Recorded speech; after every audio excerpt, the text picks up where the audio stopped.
Hello guys, I am Vishali Kikant and we are discussing the next unit, that is the redox processes. So let's start our discussion with the first concept, that is the combining of the half equations to produce an overall redox equation. So we have the two half equations, the oxidation half equation and the reduction half equation. We have to combine them to produce the redox equation. So now let's suppose we have the reduction equation as Mn O4 negative aqueous plus 8H positive aqueous plus 5 electrons gives Mn2 positive aqueous plus 4H2O liquid. So now here you can see we have the 5 electrons. Now coming to the oxidation half process, where we have Fe2 positive aqueous gives Fe3 positive aqueous plus electron. So here we have 1 electron. So now here to balance the electrons we have to multiply the second equation by 5. And when I multiply it with 5, so we are getting the second equation as 5 Fe2 positive aqueous gives 5 Fe3 positive aqueous plus 5 electron. Now we are writing the first equation as it is, and the second equation after multiplication by 5, that is MnO4 negative aqueous plus 8H positive aqueous plus 5 electrons give Mn2 positive aqueous plus 4H2O liquid.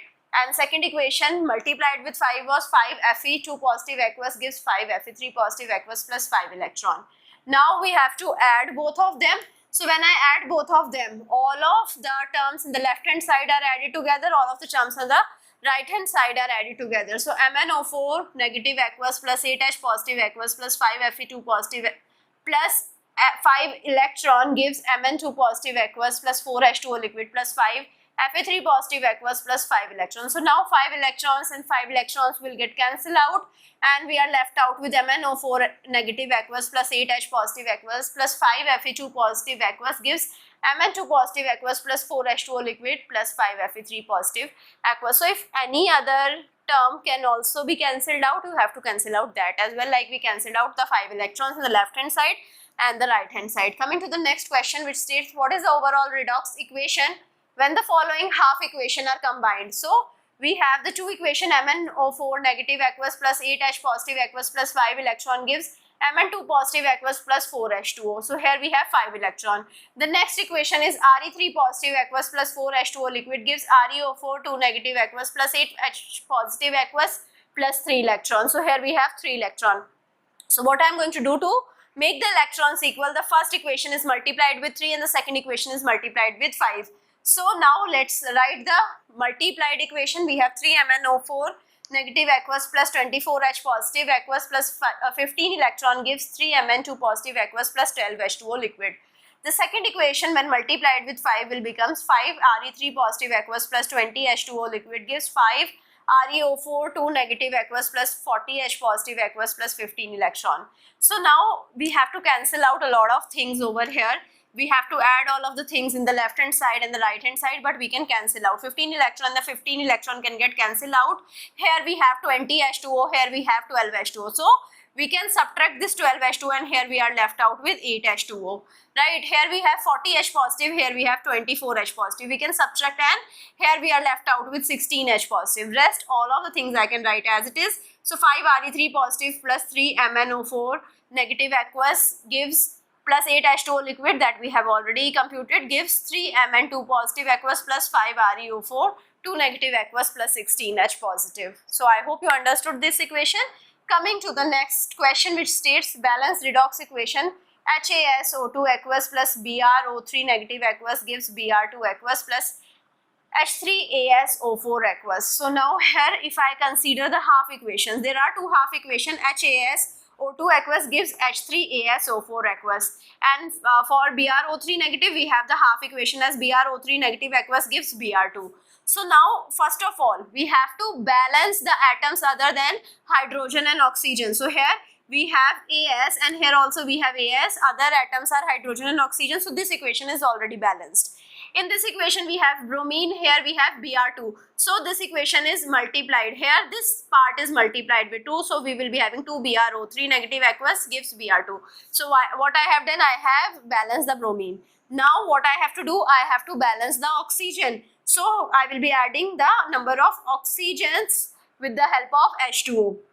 Right, so here we have 2 oxygen, here we have 4 oxygen. So here I will be adding 2 H2O in the left hand side. So 2 H2O plus HASO2 gives H3AsO4 aqueous. Here you can see we have 2 into 3, that is my 6 oxygen, and here we have no oxygen, so we are going to add 6 H2O in the right hand side. So 2 BrO3 negative aqueous gives Br2 aqueous plus 6 H2O. Now what I have to do, I have to balance hydrogen. So now here you can see, here we have 4 plus 1, 5 hydrogen, right? So here we have 3 hydrogen. So what I can do, I can add 2H positive. So 2H2O plus HASO2 gives H3ASO4 plus 2H positive.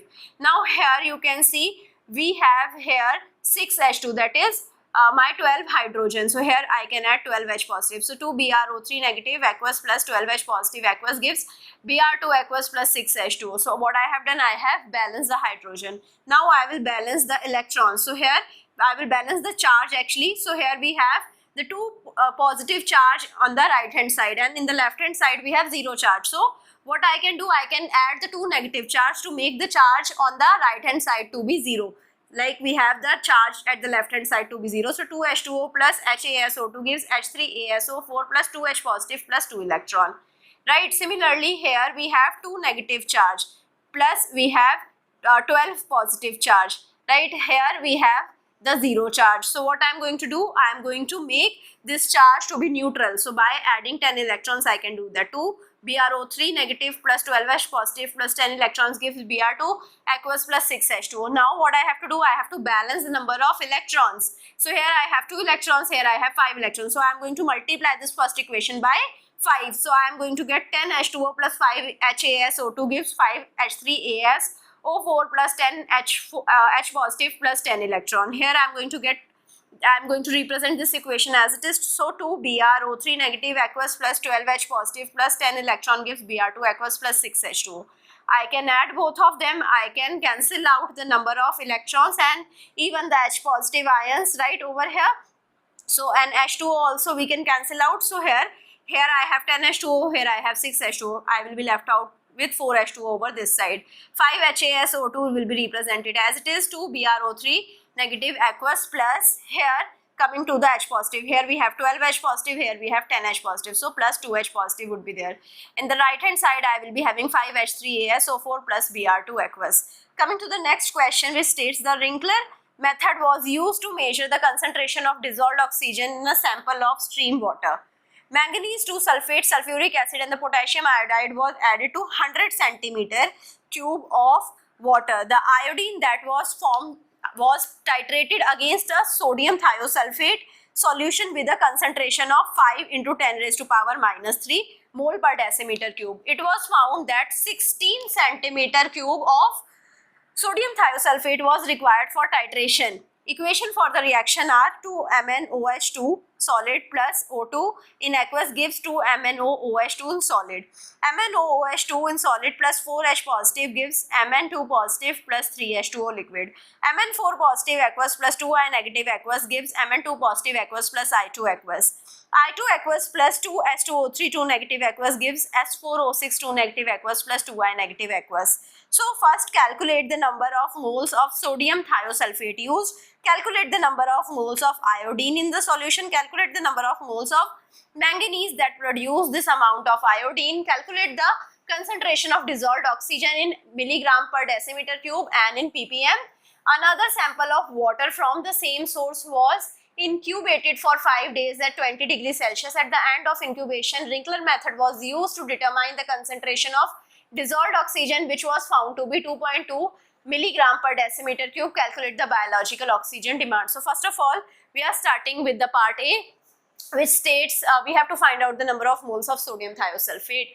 So we know the number of moles is volume into the concentration. The volume of the sodium thiosulfate used is 16 centimeter cube and its concentration is also given 5 into 10 raised to power minus 3 mole per decimeter cube. So volume in decimeter we have to take. So 16 upon 1000 we will take and multiply it with 5 into 10 raised to power minus 3. So it is 8 into 10 raised to power minus 5 moles. So now here if I see the equation 4, here you can see in the equation 4, the number of moles of iodine is the number of moles of sodium thiosulfate upon 2. So here you can see the number of moles of iodine here.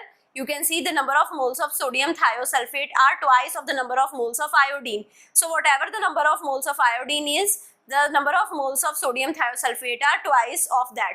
right? So what I can do, I can divide the number of moles of sodium thiosulfate by 2. I will get the number of moles of iodine. So 8 into 10 raised to power minus 5 upon 2, which is 4 into 10 raised to power minus 5. So now coming to the number of moles of manganese. So in the equation 3, you can see the number of moles of manganese is equal to the number of moles of iodine, right? So both of the coefficients are 1. So the number of moles of manganese will be directly equal to the number of moles of iodine, which is 4 into 10 raised to power minus 5 mole. Now the next question is the concentration of dissolved oxygen. So now here if I see the equation 3, from equation 3 I can state that the manganese 4 positive is going to react and it is going to produce in the equation 2, right? So here we have Mn4 positive and here in the equation 2 we have the Mn2 positive, right? So now here we have the reaction which is produced in the equation 2. So equation 2 gives me the number of moles of Mn2 positive. So the number of moles of Mn2 positive can be found out from this equation. So here I know the number of moles of Mn2 positive, right? So the number of moles of Mn2 positive will be equal to the number of moles of iodine, which is equal to the number of moles of Mn4 positive. So number of moles of Mn2 positive is equal to the number of moles of MnOOH2 as well. So now here equation 2 tells me the number of moles of Mn2 positive is equal to the number of moles of iodine, which is 4 into 10 raised to power minus 5. Also the number of moles of MnOOH2 is equal to number of moles of Mn2 positive or 4 positive. It is also equal to 4 into 10 raised to power minus 5. So now the equation 2 is using the MnOOH2. It is produced in the equation 1. So here you can see it is produced over here MnOOH2. So the number of moles of Mn4 positive is equal to 4 into 10 raised to power minus 5, right? So the number of moles of MnOOH2 in the equation 1 is also 4 into 10 raised to power minus 5. So equation 1 will be telling me the number of moles of O2. So why we were calculating it? From the I2 I calculated the number of moles of Mn4 positive. From that I calculated the number of moles of Mn2 positive. From that the number of moles of MnOOH2. From MnOOH2 I calculated the number of moles of O2. So the number of moles of O2 will be equal to the number of moles of MnOOH2, which is 4 into 10 raised to power minus the number of moles of MnOOH2 divided by 2. So here we have twice of MnOOH2 produced and oxygen will be having coefficient 1.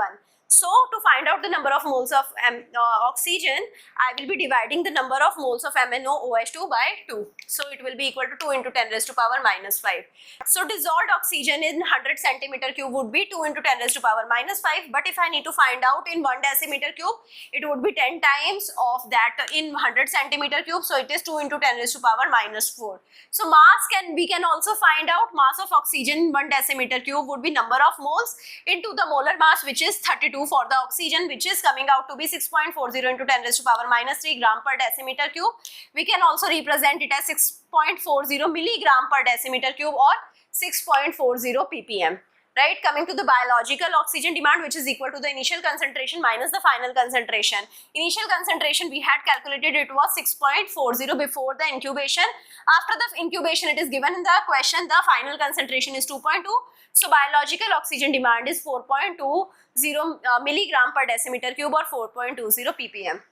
Coming to the next concept, that is the charge flow and the nature of electrodes. So you can see from the figure, the negative charge is flowing in the same continuous direction around the given circuit. So electron and the negative ions are traveling, here you can see, in the clockwise direction. There is a full complete cycle in the clockwise direction. So if you see the zinc half cell, here the oxidation is happening and the oxidation half reaction is ZnS gives Zn2 positive aqueous plus 2 electron. So now here zinc is regarded as the anode, right, where the oxidation is happening. The anode is the electrode where the oxidation will be happening. So coming to the copper half cell where the reduction is happening, the equation is Cu2 positive aqueous plus 2 electron gives Cus, which is happening at the cathode. So this electrode is my cathode. Coming to the last question for the day, given the cell notation ZnS and Z2 positive aqueous and Fe3 positive, F2 positive aqueous in platinum. Write the half equation for the reaction that occur in the cell and then the overall reaction. So ZnS, Zn2 positive. It is having the half reaction. ZnS gives Zn2 positive plus 2 electron.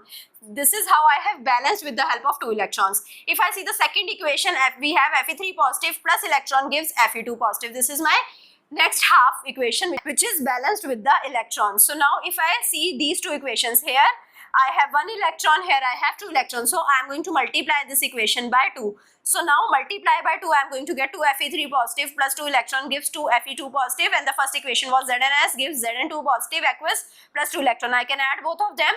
The electrons will get cancelled out, and the last equation will be 2 Fe3 positive plus Zns gives 2 Fe2 positive aqueous plus Zn2 positive. So I hope you understood all of the questions and all of the concepts that I have discussed in this video. Thank you so much.